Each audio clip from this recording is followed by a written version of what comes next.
Hola, yo soy Ángel, y si te gusta este contenido, te invito al canal Investigadores Criminales, donde también podrás escucharme. Caso Abel Revil Ochoa. Estados Unidos es el sexto país con más ejecuciones por condena a muerte después de China, Irán, Arabia Saudita, Irak y Egipto. Según datos de Amnistía Internacional, desde 2015, la cifra de ejecuciones conocidas en el mundo ha ido disminuyendo. En el caso específico del año 2020, se registró un descenso de 26% con respecto al 2019, con lo que se alcanzó la cifra más baja en un periodo de 10 años. En Estados Unidos, donde en 2020 se reanudaron las ejecuciones federales después de 17 años, a 16 hombres se les aplicó la pena de muerte por inyección letal, y a uno en la silla eléctrica. De estos casos, 10 fueron llevados a cabo por el gobierno federal. Del total de ejecuciones de 2020, el 18% tuvo a Texas como escenario, donde un ciudadano mexicano estuvo entre los convictos que recibieron la dosis letal. La suya, que fue la segunda ejecución del año en ese estado, y la tercera en territorio del país norteamericano, no estuvo exenta de polémica. Las huellas, los rastros, los indicios y las evidencias ayudan a los investigadores a resolver los crímenes. El pasado de la víctima y del victimario nos ayudan a comprender su comportamiento. Todo esto forma parte del expediente del caso y aquí te lo presentamos. Nosotros somos Ángel y Mayra y les damos la bienvenida a nuestro canal. Antes de empezar con el video, recuerda suscribirte y activar la campanita para que recibas una notificación cada vez que subamos algo nuevo. Tampoco se te olvide al terminar dejarnos tu me gusta. Sin nada más que agregar, acompáñanos a conocer todos los detalles de este expediente criminal. Y es que cada vez que se aplica la pena máxima en Estados Unidos, se reaviva el debate en torno a ese castigo. El caso en cuestión, el de Abel Revil Ochoa, tuvo implicaciones internacionales. Antes del cumplimiento de la sentencia, las autoridades mexicanas suscribieron una carta dirigida a la Junta de Perdones de Texas, en apoyo a la solicitud de clemencia de Ochoa, petición que fue rechazada. Después de la ejecución, el Consulado de México en Houston manifestó su oposición a la pena de muerte. En un comunicado, la representación diplomática afirmó textualmente que se trata de una de las violaciones más esenciales de los derechos humanos, así como una sanción cruel e inhumana que destruye la dignidad de las personas. Antes de Abel, varios compatriotas suyos recibieron la pena capital en Estados Unidos y, de hecho, en 2003, México elevó el caso a la Corte Internacional de Justicia, CIJ, alegando que las autoridades de su vecino del norte impidieron que más de medio centenar de presos recibieran protección de sus representantes. Al año siguiente, el organismo decidió que Estados Unidos había violado los derechos de 54 reos e instó a la revisión de las condenas. No obstante, las penas se siguieron aplicando y en 2018 fue ejecutado Roberto Moreno Ramos, uno de los convictos amparado por el fallo de la CIJ. Volviendo al caso de Abel Ochoa, este permaneció casi 18 años en el corredor de la muerte, tras ser condenado por acabar con la vida de 5 miembros de su familia, incluidas sus hijas de 7 años y 9 meses. Abel Revil Ochoa nació en la localidad de Vicente Guerrero, en el estado mexicano de Durango, el 23 de enero de 1973, pero con apenas 2 años llegó a Estados Unidos, país del que, con el tiempo, se hizo ciudadano. Tuvo 2 hermanas, que murieron cuando él era muy joven, y 2 hermanos. Su padre, también llamado Abel Ochoa, no completó los estudios y sirvió 3 años en el ejército mexicano, donde se ocupaba de la lucha contra el tráfico de drogas, pero decidió retirarse por considerar que se trataba de un trabajo muy arriesgado para su familia. Así que emigró a Estados Unidos para buscar nuevas oportunidades. Él viajó primero y posteriormente se llevó a su familia. En 1993, Abel Ochoa se casó con su Cecilia, a quien conoció 2 años después de terminar sus estudios secundarios. Ella trabajaba como maestra del 6º grado en una escuela particular de Dallas y compartió en varias ocasiones con sus hermanas que tenía una relación difícil con su esposo. Él se había vuelto adicto al crack, lo cual generó problemas familiares y lo dejó algunos meses sin empleo, después de perder su trabajo como chofer de tráiler. La pareja vivía desde hacía una década en la calle Salerno, una localidad de Oak Cliff en Dallas, en la que había gran presencia de latinos. Tuvieron 2 hijas, Crystal y Anaí, quienes para el momento de la tragedia tenían 7 años y 9 meses respectivamente. En 1997, él descubrió que Cecilia le había ocultado que antes de casarse había tenido otro hijo llamado Jonathan, producto de una relación anterior. Según se conoció, Jonathan estaba siendo criado por su abuela y para Abel se trataba del sobrino de su esposa. La revelación hizo que las cosas entre ellos se deterioraran drásticamente. Abel llegó incluso a amenazar de muerte a Cecilia. Asimismo, en un incidente que tuvo lugar 3 semanas antes del fatídico día, apuntó con una pistola a una de sus cuñadas. El domingo 4 de agosto de 2002, las hermanas de Cecilia, Alma y Jacqueline, fueron de visita a su casa para ver a su padre, quien recientemente se había mudado con la pareja, y se estaba recuperando de una amputación debido a la diabetes. A pesar de las tensiones, nadie podía anticipar que la visita familiar acabaría en tragedia. Ese día, como todos los domingos, los Ochoa habían ido a la iglesia. Para esa fecha, Abel tenía 10 días sin haber probado el crack, y Cecilia le ocultaba el dinero para que no tuviera con qué comprarlo. Pero al salir del templo, él le pidió efectivo. Ella le dio $10, pensando que con eso lo ayudaría a calmar el síndrome de abstinencia. De regreso a su casa, pasó comprando una piedra pequeña de la droga, mientras los demás lo esperaban en el auto.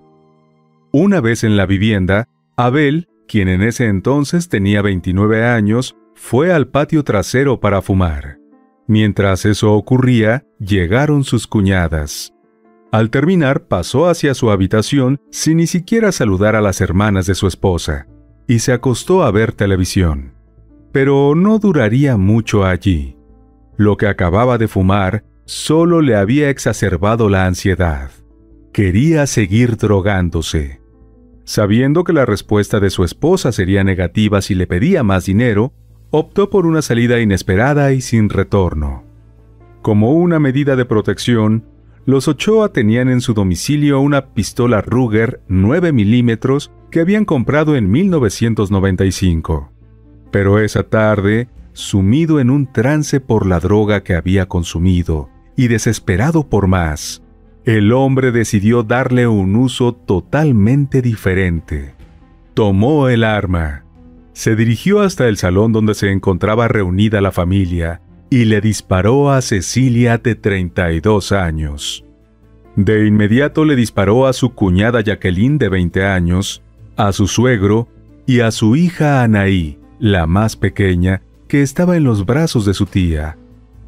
Seguidamente apretó el gatillo en dirección a Alma, su otra cuñada, a quien hirió de gravedad. En ese momento se quedó sin balas, así que fue a su dormitorio a buscar más municiones. Al regresar a la sala, vio a su hija Cristal intentando huir por la cocina. Pero él la persiguió y descargó 4 proyectiles en su espalda. Entonces dejó el arma sobre una mesa y tomó la cartera de su esposa para extraer la tarjeta bancaria y poder sacar dinero de un cajero automático. Sin perder tiempo, subió a la camioneta de la familia y condujo a un centro comercial cercano para retirar el dinero. Pero no lo logró, porque Cecilia había cambiado la clave y él no lo sabía. Mientras él estaba fuera de la casa, su cuñada Alma pudo salir y buscar ayuda de los vecinos, quienes llamaron a la policía.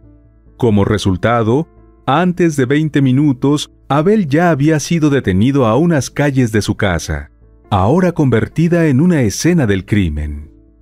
La policía de Dallas lo encontró en el centro comercial de Winewood y procedió a apresarlo, sin que opusiera resistencia. Mientras lo trasladaban, comenzó a preguntar por su familia y específicamente por sus hijas.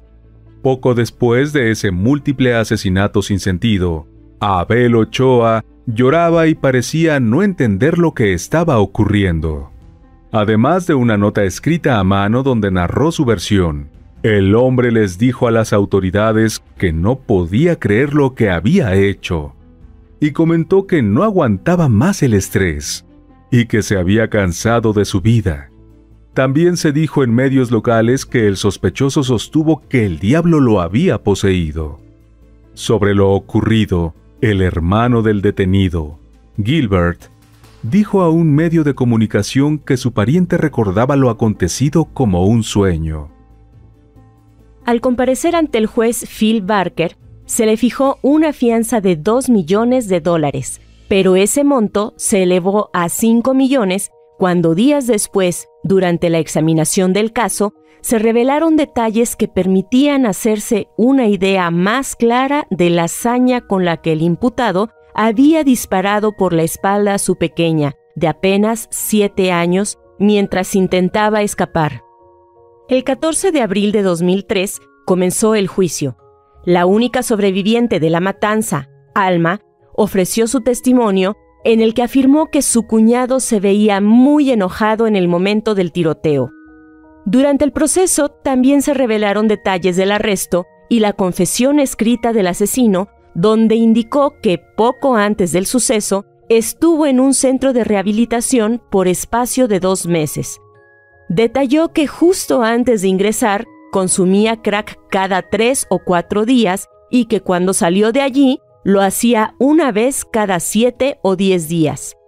También narró que al salir de la iglesia ese día, a eso de las 2 de la tarde, le pidió a su esposa $10 para comprar una bolsa de droga y que, aunque al principio ella se negó, finalmente le entregó el dinero.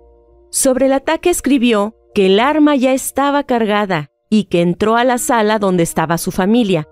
Empezó a disparar mientras todos estaban sentados en el sofá. No recordó a quién le disparó primero, pero sí que se había quedado sin balas. Que volvió al dormitorio, sacó otro clip y regresó a la sala de estar. Recordó también que en ese momento su hija Crystal lo vio con el arma y comenzó a correr. Fue entonces que la persiguió y le disparó. Pero al ser interrogado sobre dicha confesión durante el juicio, él dijo no recordar nada de lo expresado en ese texto y alegó que de alguna manera la policía le había proporcionado los detalles del crimen. La defensa dijo que el acusado no tenía antecedentes penales y que antes de caer en las drogas era un hombre responsable y respetuoso de la ley. Incluso se presentó el testimonio de familiares, amigos y compañeros de trabajo, quienes afirmaron que la noticia del crimen los había sorprendido porque no lo creían capaz de hacer algo así. También intentaron demostrar con el testimonio de un experto que el perpetrador actuó en medio de un delirio producido por la droga que acababa de consumir y que por lo tanto no estaba consciente ni tenía control de lo que hacía. Ese mismo especialista aseguró que creía que Abel no era una amenaza continua para la sociedad. Tras el juicio de 2 días, el acusado Abel Ochoa fue encontrado culpable de los 5 asesinatos. A pesar de que su defensa alegó que su cliente actuó durante un delirio causado por el crack, el 23 de abril fue condenado a muerte y sometido a un régimen de confinamiento solitario, tal como se establece en la unidad Alan B. Polunsky, una prisión de máxima seguridad en Livingston, Texas, donde se encuentra el corredor de la muerte del estado. Allí permaneció cerca de 18 años, mientras esperaba que se cumpliera su sentencia, sin ningún tipo de contacto físico. Desde su condena hasta el día de su muerte, nunca más pudo tocar o ser tocado por ninguno de sus parientes o amigos, a quienes veía a través de un cristal cuando lo visitaban.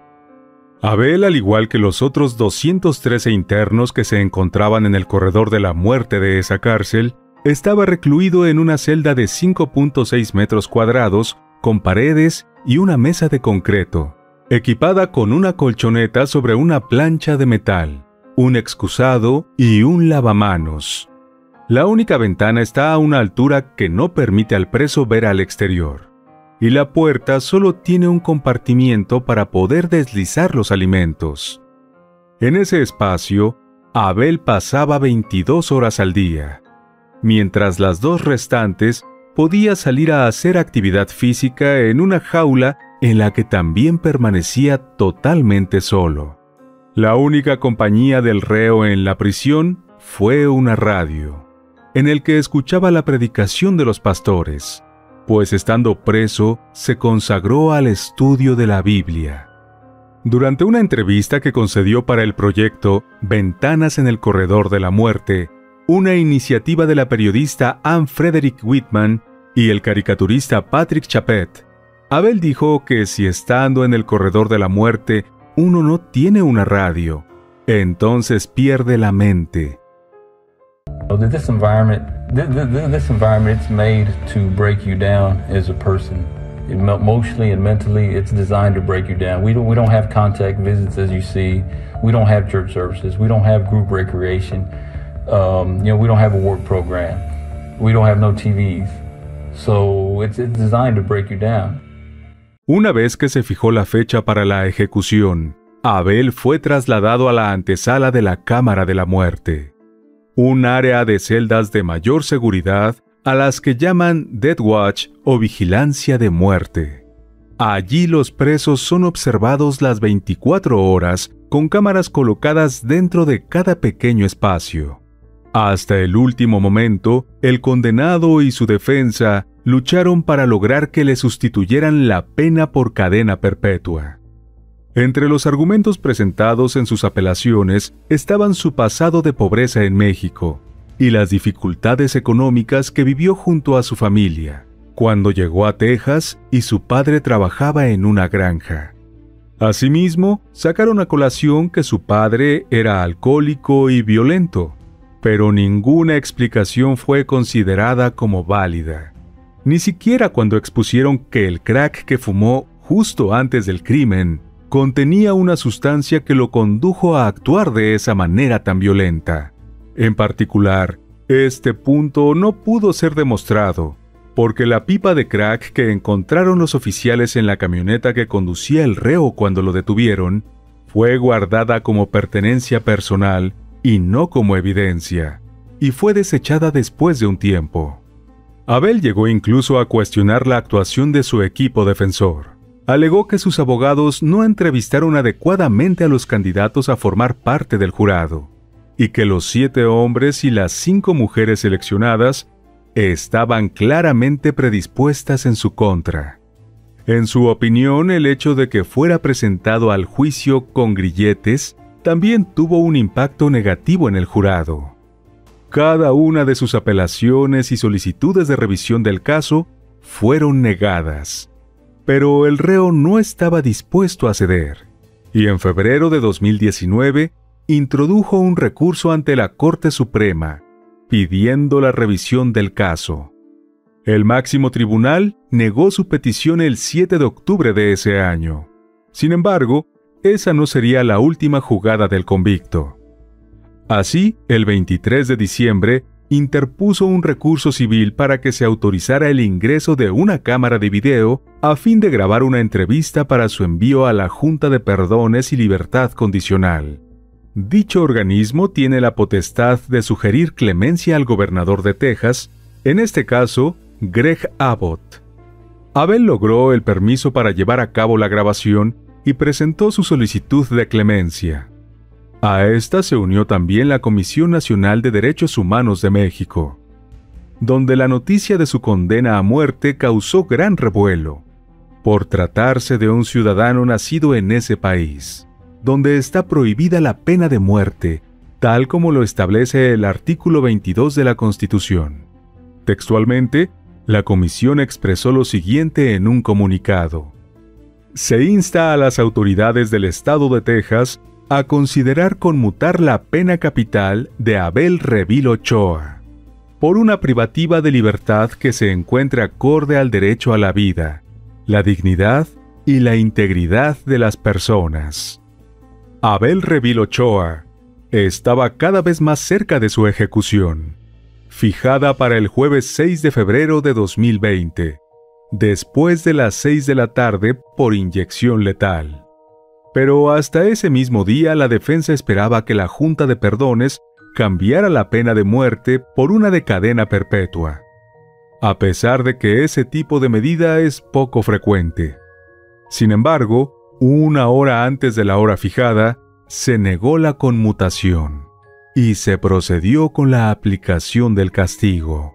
El día de su ejecución, Abel Ochoa, para ese momento de 47 años, pidió perdón a sus parientes políticos por el daño emocional que les causó y agradeció a Jesús por cambiar su vida. Dijo que las quería a todas y que las consideraba las hermanas que nunca tuvo. Además, les dio las gracias por perdonarlo. Esas fueron las últimas palabras que pronunció. Luego de recibir una dosis letal de pentobarbital, lo declararon muerto a las 18:48. En ese momento se convirtió en el 7º mexicano en recibir la inyección letal en Texas en una década. También pasó a ser la persona 1515 en enfrentar la pena máxima en ese país, y la 569 en ese estado.